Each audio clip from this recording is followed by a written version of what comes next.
Okay, चलो question number 8, following are the summarised balance sheet of X and Y. X and Y है, उसका summarised balance sheet question में देके रखा है। Equity share capital of 10 each, export profit reserves, profit and loss account, journal reserves, 12% debenture of 100 each, and creditor. These are your liability side. Assets, building, machinery, stock, debtors, bank and share issue expenses.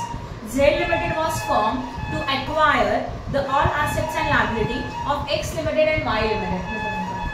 हम लोग का Z Limited बन रहा है, जहाँ पे हम लोग सारे assets and liability taken over कर रहे हैं X and Y के। तो this is the case of merger, this is the case of amalgamation.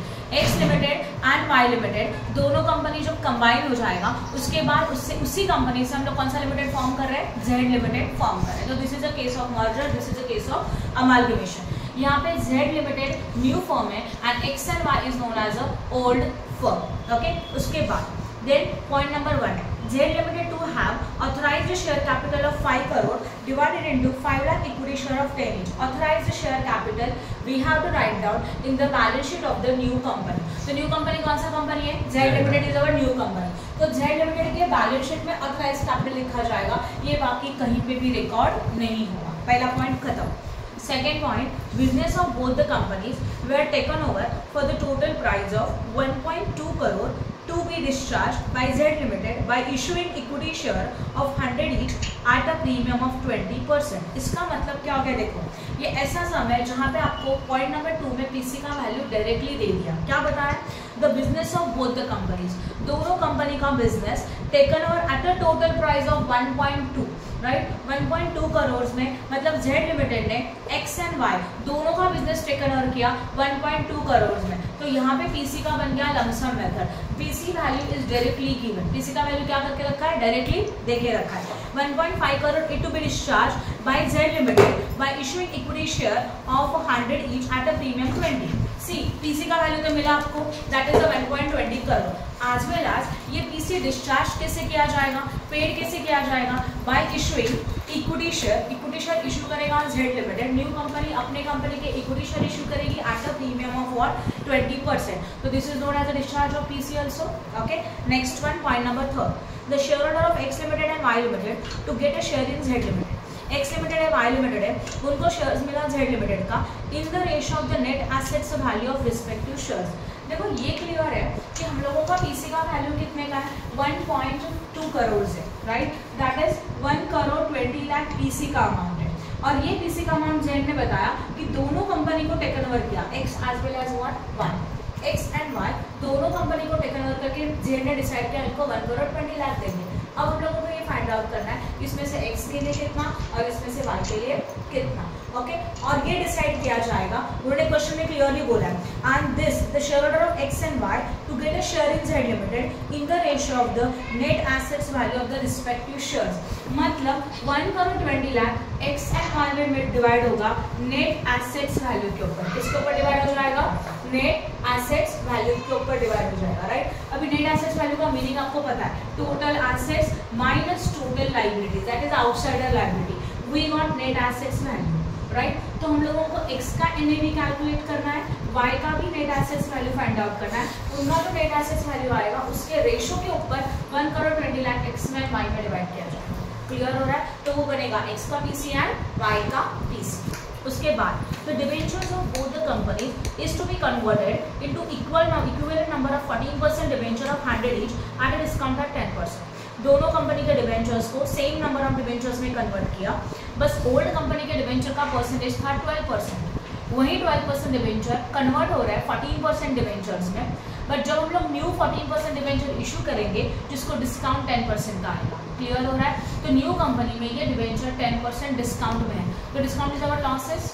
जब आप एंट्री करोगे तो डिस्काउंट कहाँ पे जाएगा, डेबिट की credit, debit, right. Next one, all the tangible assets of both the companies are to be taken over by Z Limited at a book value except the following।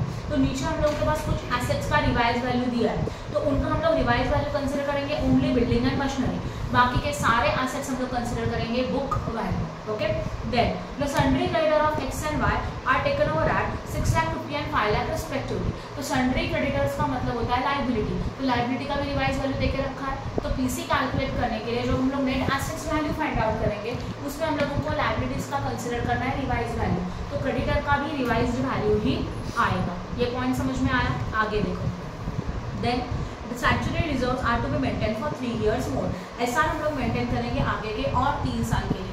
उसके लिए हम लोग को एक स्पेशल एंट्री पास करना पड़ेगा, amalgamation adjustments account debit to SR account, statutory reserve account जो भी है वो। स्टैट्यूटरी रिजर्व का नाम है export profit reserve. Okay, now point number 1, compute the PC for X and Y. PC calculate करना है एक्स लिमिटेड के लिए as well as Y limited के लिए। ओके, वो मैं खुद करके दिखाऊंगी। Pass the necessary journal entry in the books of Z limited. Z limited is a new company, तो न्यू कंपनी के बुक्स में हम लोगों को क्या पास करना है? जर्नल एंट्रीज पास करना है, right. And after that, prepare a balance sheet after amalgamation, applying the merger method. Sorry, applying the which method? Purchase method. तो obviously हम लोगों को कौन सा मेथड फॉलो करने का है? Purchase method फॉलो करना है। तो purchase method is the same जो हम लोगों ने अभी तक किया था, कुछ चेंजेस है क्या? नहीं। तो यहाँ पे आपको प्रिपेयर करने का है पीसी, न्यू कंपनी का journal entries and new company का बैलेंस शीट। क्लियर हो गया? ओके, इसमें का मैं पीसी कैलकुलेट करके दिखाऊंगी एंड न्यू कंपनी का जर्नल एंट्रीज अगर आपको लगता है कुछ नहीं समझ रहा है तो सॉल्व करके दिखाऊंगी, अदरवाइज आप खुद कर सकते हैं। ठीक है, परचेज कंसिडरेशन ऑलरेडी डिसाइडेड है 1 करोड़ 20 लाख। ये 1 करोड़ 20 लाख हम लोगों को डिवाइड करना है एक्स के लिए एंड वाई के लिए। किसके ऊपर? नेट एसेट्स वैल्यू के रेशियो के ऊपर। इसके लिए हम लोगों को पहले कैलकुलेशन करना होगा net assets value. Net assets value के लिए टेबल सबको पता है, पर्टिकुलर्स दोनों का एक साथ बनाएंगे, X as well as Y. तो X limited and what?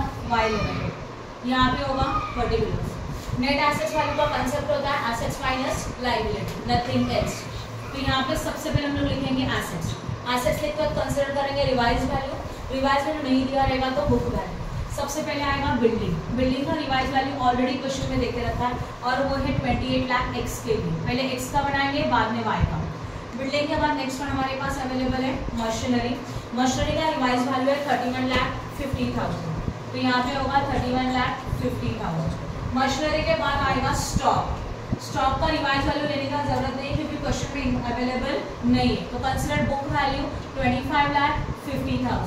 After the stock debtors. Debtors का वैल्यू अवेलेबल है 9 लाख। एंड डेटर्स के बाद आएगा बैंक। बैंक का अमाउंट अवेलेबल है 7 लाख।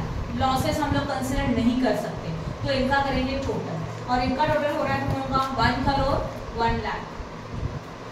इसमें से माइनस करेंगे आउटसाइडर लायबिलिटी।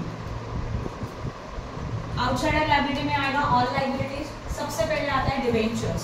तो यहाँ पे हम लोगों ने लिखा debenture, but we have to consider the value of debenture original और रिवाइज्ड वैल्यू, राइट ना। अभी रिवाइज वैल्यू कैसे डिसाइड करेंगे? एक्स लिमिटेड में डिवेंचर्स कितने थे चेक करो please. Debenture of X limited और वो डिवेंचर है 5 लाख, राइट। न्यू कंपनी मतलब जेड लिमिटेड इनको डिवेंचर्स दे रही है but at the discount of what 10%। तो डिस्काउंट माइनस होगा तो 5 लाख माइनस 10% डिस्काउंट। 5 लाख के ऊपर 10% आता है 50,000। तो 5 लाख का एक्चुअल डिवेंचर था, इसमें से हम लोगों ने डिस्काउंट माइनस किया 50,000 10%, तो मिलेगा 4,50,000 and this is known as a revised value of debenture. जब जैसे हम लोग एसेट्स का रिवाइज वैल्यू कंसिडर करते हैं वैसे लायबिलिटी का भी रिवाइज वैल्यू ही कंसिडर करना है, राइट। न्यू कंपनी अपनी कंपनी का डिवेंचर दे रही है बट 10% डिस्काउंट में दे रही है, तो रिवाइज वैल्यू में कितना आएगा 4,50,000 आएगा, राइट है। तो डिवेंचर्स में हम लोग कंसिडर करेंगे फर्स्ट कंपनी के लिए 4,50,000। आफ्टर दैट क्रेडिटर, क्रेडिटर का भी रिवाइज वैल्यू अवेलेबल है और वो है 6,50,000, राइट। अगर हम लोग ने सोचा टोटल लायबिलिटी लिखना है, राइट, तो टोटल लायबिलिटी होने वाला है 11 लाख। 1 करोड़ 10 लाख, 1 करोड़ 1 लाख में से हम लोग 11 लाख माइनस करेंगे एंड वी गॉट 90 लाख और ये हो गया हमारा net assets value and this is for X limited. Same calculation for the Y limited. अब वाई का रिवाइज वैल्यू देखो, बिल्डिंग के लिए रिवाइज वैल्यू है 18,20,000। देन मशीनरी के लिए है 16 लाख। स्टॉक के लिए अवेलेबल है रिवाइज वैल्यू नहीं है तो consider book value that is 18 lakh. Then debtors 10 lakh and bank is a 5,50,000। Share issue expenses consider नहीं करेंगे because they are the losses. इनका टोटल आ रहा है 67,60,000। उसमें से हम लोग माइनस करेंगे आउटसाइडर लायबिलिटी। आउटसाइडर लायबिलिटी में सबसे पहले आता है debentures. Now debentures of Y limited, वो एक्चुअल्स में है 3 लाख। जेड लिमिटेड ने इनको दे दिया डिस्काउंट, तो discount by Z limited is equal to 10%। Therefore 3 lakh का वैल्यू था डिवेंचर का, इसमें से हम लोग डिस्काउंट माइनस करेंगे 10% का, जो कि आता है 30,000। टोटल वैल्यू मिलेगा 2,70,000 and this 2,70,000 considered as a debentures revised value.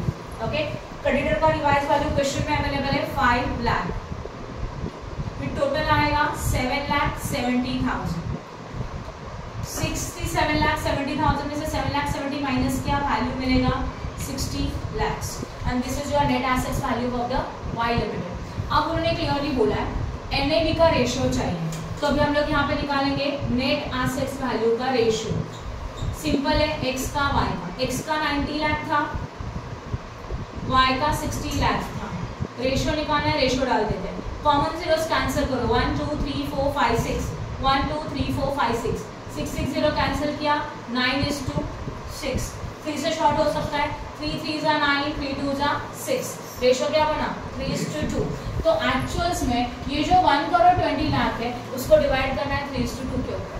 कैसे करेंगे पता है तुम लोगों को, 1 crore 20 lakh divided by 5 into 3 Q divided by 5 Q, ratio का टोटल 3 + 2 5 मल्टीप्लाई बाय 3 क्योंकि एक्स का शेयर मिलेगा। करो कैलकुलेटर, अमाउंट बताओ कितना आता है, 72 लाख आएगा। 1 करोड़ 20 है ना, तो कितना आएगा 72 लाख। ये एक्स का हो गया, सही है।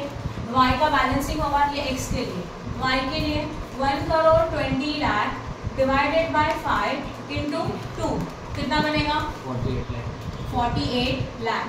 ये हो गया पीसी ऑफ वाई। समझ में आप पीसी कैसे कैलकुलेट किया, तो we can say that 72 lakh is a PC of X and 48 lakh is a PC of Y.